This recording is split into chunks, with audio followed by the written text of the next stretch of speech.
Olá, nessa comunicação a gente vai apresentar a função dos sintagmas posposicionais em três línguas indígenas da família Tupi-Guarani: Camaiurá, Apiaua e Guajá.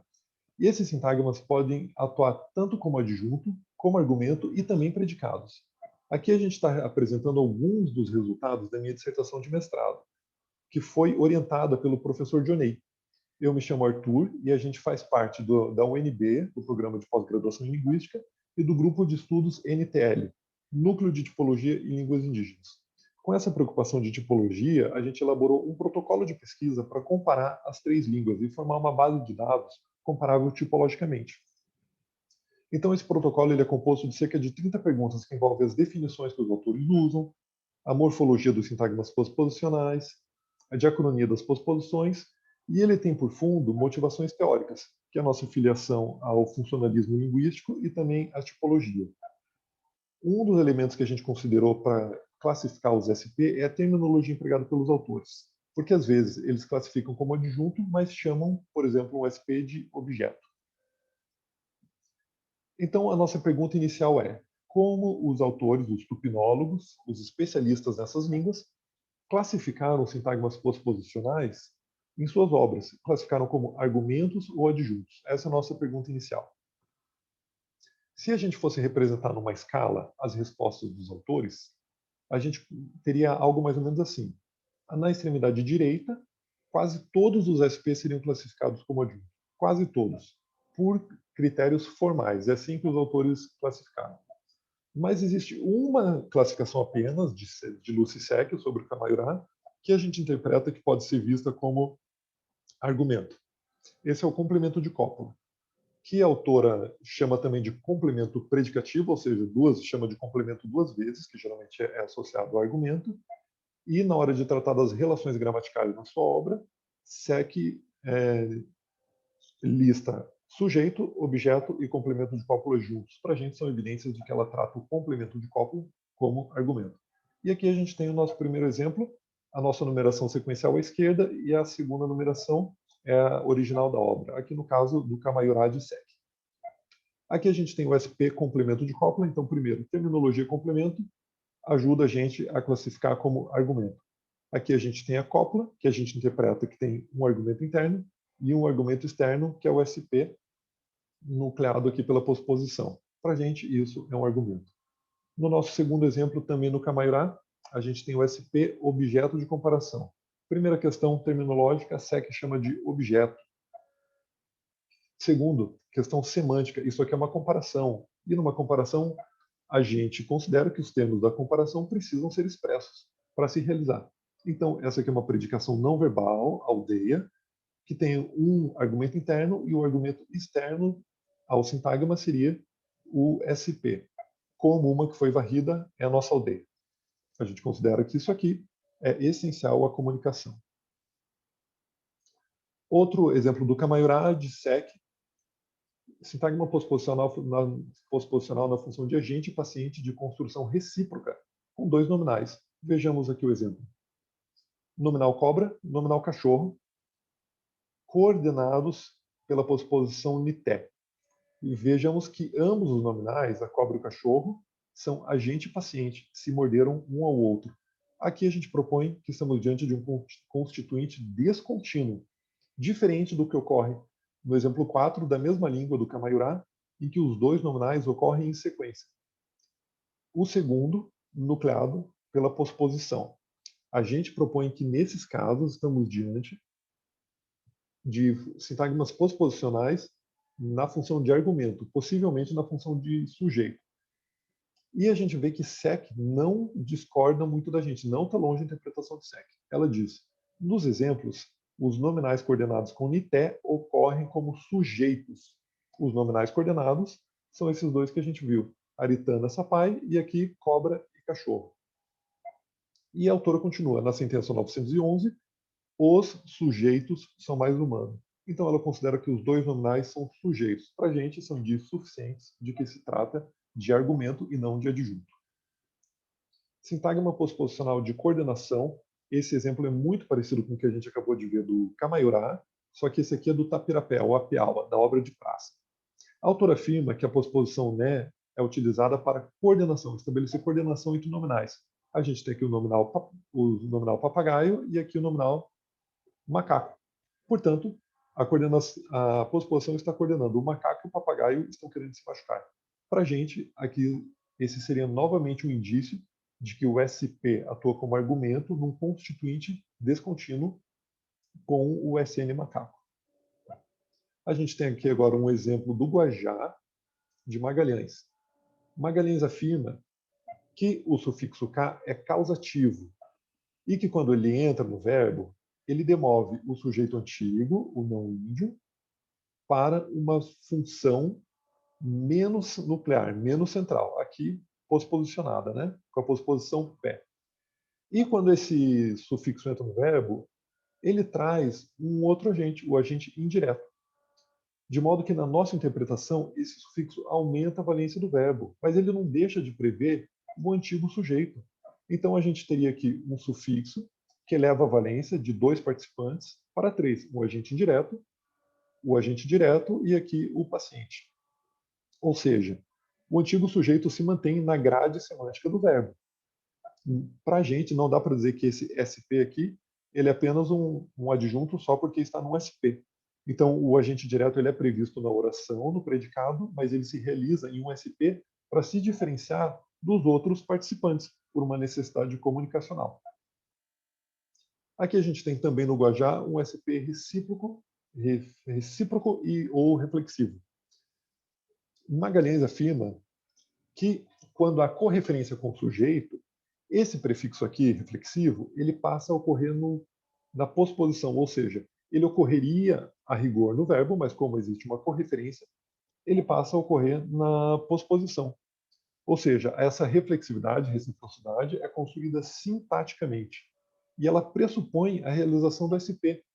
Ele é necessário à estrutura. Então, na nossa interpretação, a correferência aumenta a centralidade, de modo que o SP é necessário e não pode ser classificado como adjunto. Aqui, para a gente, também é um argumento.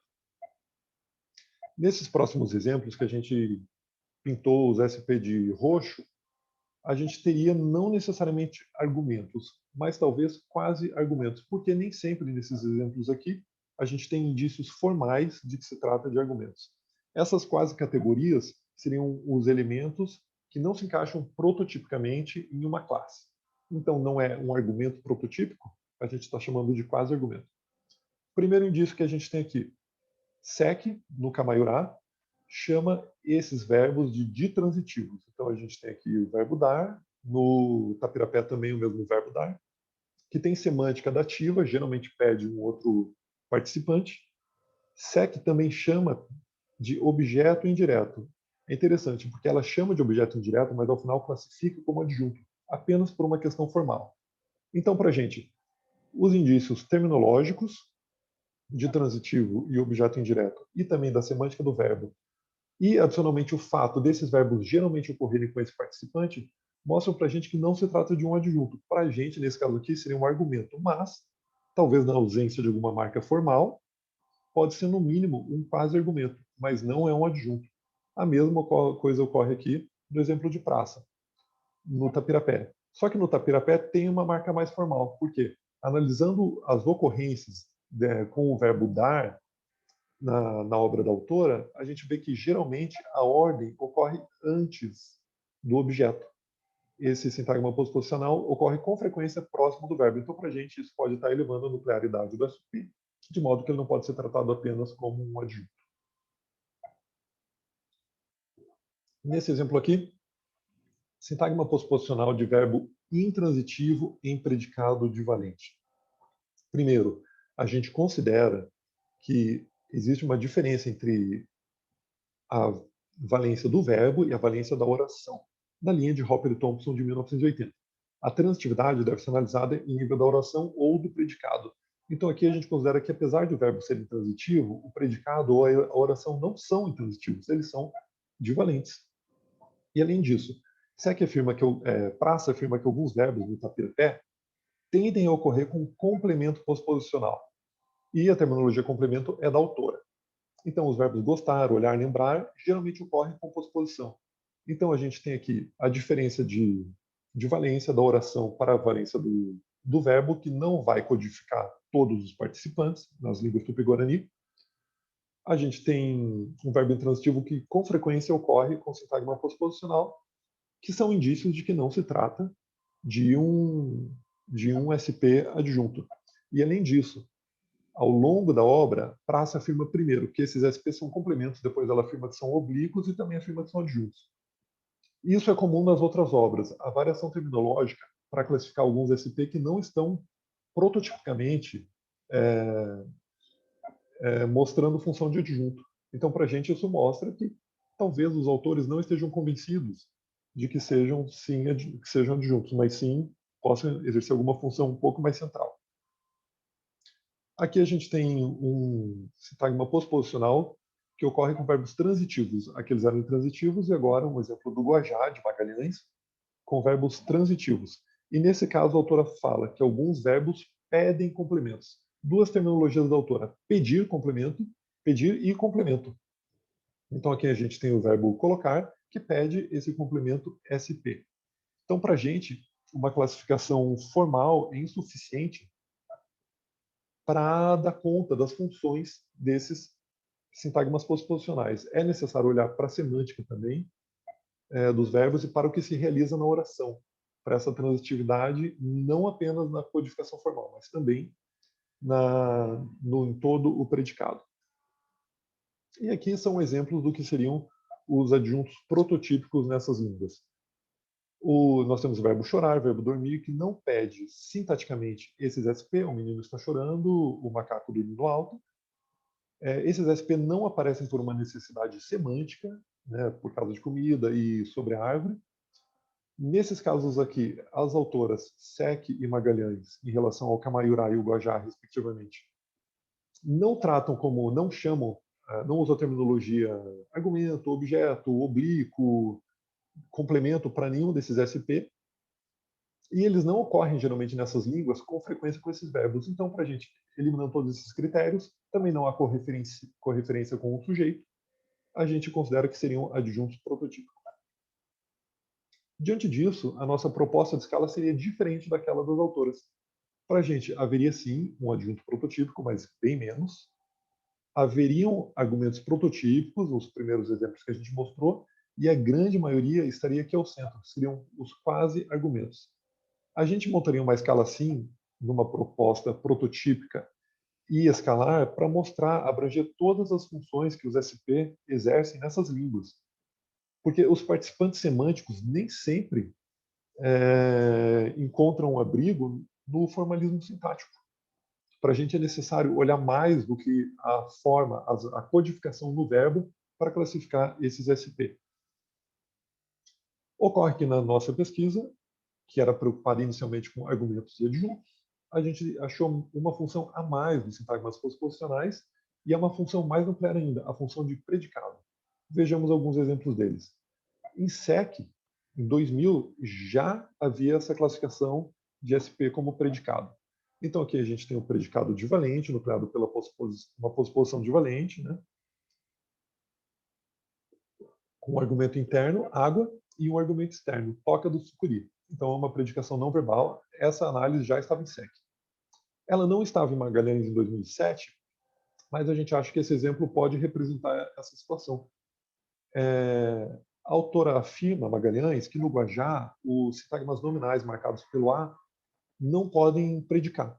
De modo que aqui, então, nós teríamos uma postposição também divalente, com predicando com um argumento interno e um argumento externo. Por fim, nós teríamos os sintagmas postposicionais da função de predicado adverbial, deslocado para a posição inicial da sentença, são esses dois aqui, deslocados para a esquerda, com verbo afirmativo na terceira pessoa. Esses exemplos aqui, antigamente, eram considerados indicativo 2, porque esses sintagmas postposicionais, quando deslocados, alteravam a forma do verbo. Então, essa é a classificação de Magalhães 2007. Atualmente, Praça Magalhães e Cruz, desde 2017, vem classificando esse SP como predicado, a postposição novamente com predicação de valente, um argumento externo aqui e outro argumento, um argumento interno aqui e outro externo. E essa modificação do verbo é considerada nominalização. E nós seguimos essa proposta das autoras também. Consideramos esse SP um predicado adverbial deslocado e aqui uma nominalização. Portanto, para dar conta de todas essas funções dos sintagmas posposicionais, a gente propõe outra escala possível, além daquela escala apenas entre argumento prototípico de um lado e adjunto prototípico de outro. A gente propõe unir numa escala de nuclearidade os SP sem separar apenas predicado que projeta e os argumentos projetados. A gente está unindo, com base na nuclearidade dos sintagmas, no extremo esquerdo, predicados não verbais, no extremo direito, os adjuntos prototípicos, e a grande maioria dos ASP nessas línguas que exerce as funções de argumentos, quase-argumentos e também adjuntos. A gente se pergunta por que um argumento não pode ser codificado com uma posposição. O que isso revela do entendimento dos autores sobre argumentos? Porque eles não consideram que os sintagmas posposicionais podem atuar como argumento, como a gente viu nas línguas. Então, a gente está fazendo aqui propostas, são hipóteses de análise, porque nós não somos especialistas nessas línguas, e a gente quer propor aos especialistas que considerem essas análises, as nossas propostas, nas suas análises dos sintagmas posposicionais. Essa nossa proposta aqui, no nosso entender, está de acordo com a função argumental nas línguas indígenas tupi-guarani, porque, segundo o Queixaloz, em 2006, essa função argumental deriva da função de predicado. Nessa última escala, a gente exemplifica que, em uma única língua, que é o Camaiurá-Sec, a gente consegue mostrar todas as funções dos sintagmas posposicionais com uma mesma posposição, a posposição ipé. Então, aqui, nesse exemplo, ela funciona como núcleo de predicado não verbal, com um argumento interno e outro externo, a mesma posposição ité aqui como complemento de cópula, que a gente interpreta como argumento do verbo cópula. A gente tem aqui a posposição ité como quase argumento, aqui tanto pela questão semântica, que é uma comparação, quanto pelo causativo, nesse recó aqui tem um prefixo causativo, dentro desse recó, que está unido com o verbo eco. Então, aqui para a gente é uma marca formal que prevê a realização da SP, um quase-argumento. E também aqui a gente teria um adjunto prototípico, que não é previsto semântica, pragmaticamente, nem sintaticamente pelo verbo, e não recebe nenhuma terminologia específica das autoras. Então, essa posposição representaria todos os níveis da nossa escala. Algumas considerações finais. No amplo espectro entre predicados e adjuntos, encontram-se diversos tipos de SP, e a maioria deles está em função central, não é em função de adjunto. Eles estão em função menos prototípica. Por isso, a gente acha muito importante essa consideração, essa análise em uma visão prototípica e não em condições necessárias e suficientes, e não em condições apenas formais. Assim, a gente identificou funções recorrentes nessas línguas, como argumento de coordenação, argumento agente direto de verbo transitivo causativizado, argumento ou quase-argumento destinatário e argumento ou quase-argumento reflexivo ou recíproco. Essas funções, na nossa proposta de interpretação para os especialistas, essas funções são recorrentes nessas línguas e caberia verificar se nas línguas deles, da família Tupi-Guarani, também aparecem. A identificação desses constituintes da nossa parte foi motivada pela consideração de critérios sintáticos, semânticos e pragmáticos, e também pelo fato da terminologia usada pelos autores nessas obras. Então, a gente propõe assim que os SP sejam analisados em uma mesma escala de nuclearidade, unindo predicados, argumentos, quase-argumentos e adjuntos. Como a gente não é especialista nessas línguas, a gente ressalta, esclarece que isso aqui são propostas, hipóteses de análise, para os especialistas verificarem em relação aos sintagmas posposicionais. As nossas referências principais foram Magalhães para o Guajá, Praça para o Tapirapé ou Apiaua e SEC para o Camaiurá. Agradeço por mim e pelo meu orientador, professor Dianei. Nós estaremos presentes para o debate online e esclarecimentos que se fizerem necessários. Muito obrigado.